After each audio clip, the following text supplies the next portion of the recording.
So I think that's yeah, so this was to say and to show that the role of the facilitator in PA, you were talking about very specific vocabulary, talking about being flexible, awareness, being interested in what students had to say. So you were, can you elaborate on that for the role of the facilitator?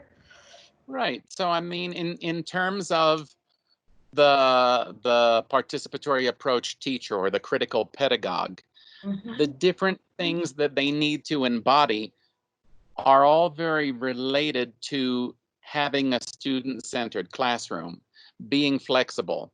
So in other words, not being wedded to one particular idea or one particular way of doing things, but staying open to let students generate ideas, to have the direction that the course takes come from students. This also requires being sensitive to students' needs and to students' ideas, being an active listener, clearly, and I would say going beyond just being an active listener and being patient for students to sort of get to a point where they feel comfortable in sharing their ideas.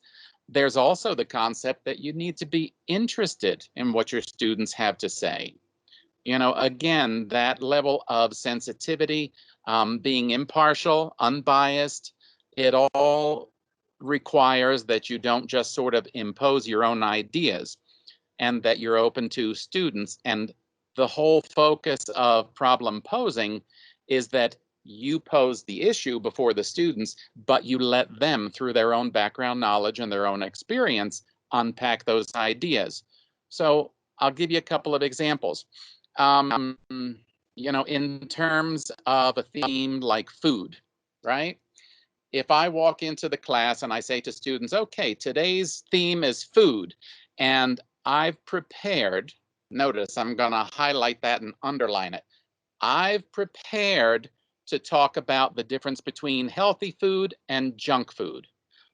Already using the words healthy and junk are value laden, right? They're normative. I'm imposing something, as opposed to if I say, well, we're just going to talk about nutrition, and then let students pick up, you know, the charge and say, oh yeah, well, I was reading something the other day, or someone was criticizing me, or based on an experience I had when I was, you know, here at school eating a cheeseburger, somebody made a comment, and allowing them from their experience to help refine where we're going with the theme and what we're going to do with it.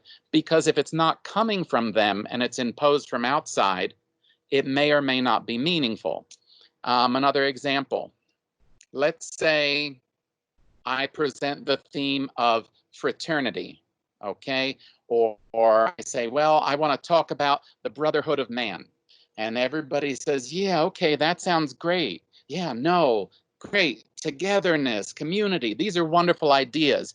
You know, especially in these times, we need to pull together. We need to think about how we can work together. And then I have one student in the back of the room who raises her hand or his hand and says, you know, this is a masculine word. It reflects a male-dominated society. It's normalizing male privilege. And that student has a valid opinion and a valid point of view.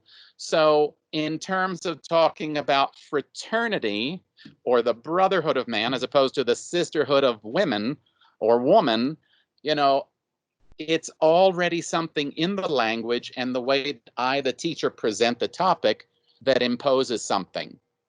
And so allowing students to pick that up and unpack it, having positive aspects or positive interpretations versus negative ones, can be the place that we go with that topic.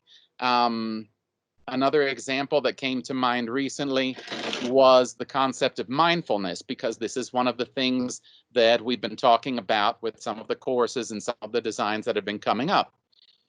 You know, from a teacher's perspective, I might say, well, mindfulness is the quality or state of being conscious or aware of something.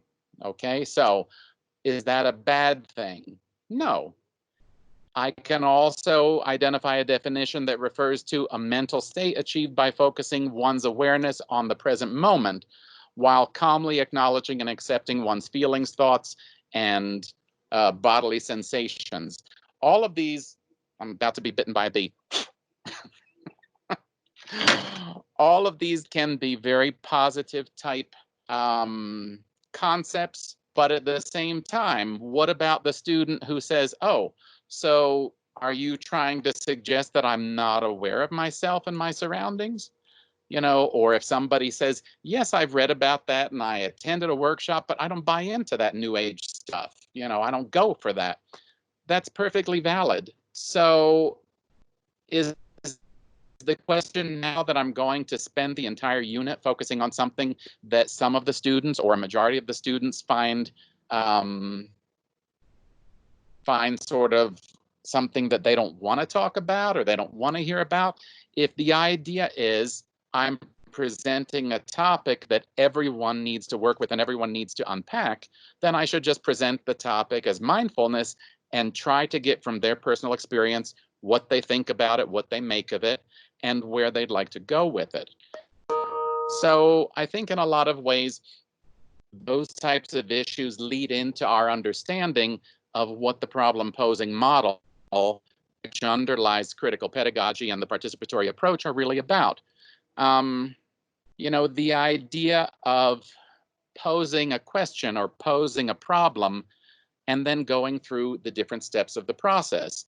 So the whole naming concept and what's behind the naming concept is putting the theme forward and letting students unpack it. And in that unpacking, they're going to develop, with the facilitation and the help of the student, a whole series of vocabulary, words, and phrases that are related to the theme and that are going to be applied in terms of how we're going to work with this particular topic. Students are also able to refine the name of what that problem is, in this case, mindfulness, and maybe they want to refer to it in a different way or refine the meaning a little bit more. And then from there, we can enter into the process of looking at the reflecting part of the three-part problem-posing model and talk about reflecting as how we're going to refine where we're taking this particular theme, how we want to apply it in terms of our own lives, possibly in our own community.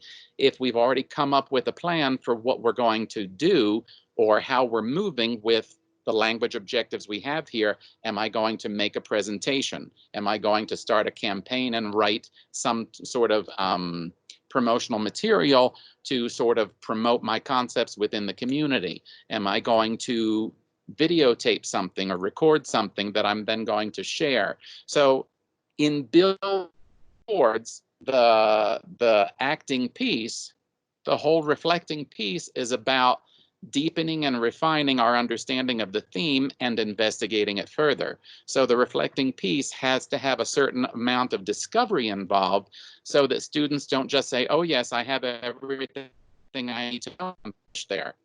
It's what we're doing with the theme and where we're taking it.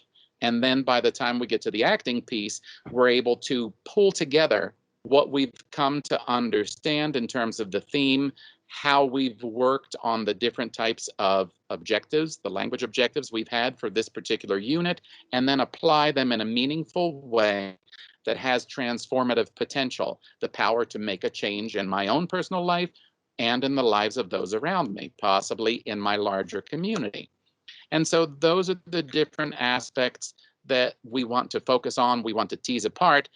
And the teacher as facilitator and guide who embodies that different level of sensitivity and flexibility, that impartiality and willingness to listen is really making a difference. And so in terms of the different kinds of things we can do, again, theory underscores a lot of this. And in terms of the theory that we have, we can look at Edgar Dale's cone of experience. So one of the things we can see in this particular model is that when we give students different activities like reading a book or we're delivering a lecture, then the outcome typically results in a lesser extent of where students are actually processing and acquiring this information. Whereas the more they themselves take an active role in what's happening, whether it's through a conversation, whether it's through making a demonstration, or some other way in which they're involved in active learning, we see that there's a tendency for them to retain and acquire the information in a more meaningful and certainly longer lasting manner.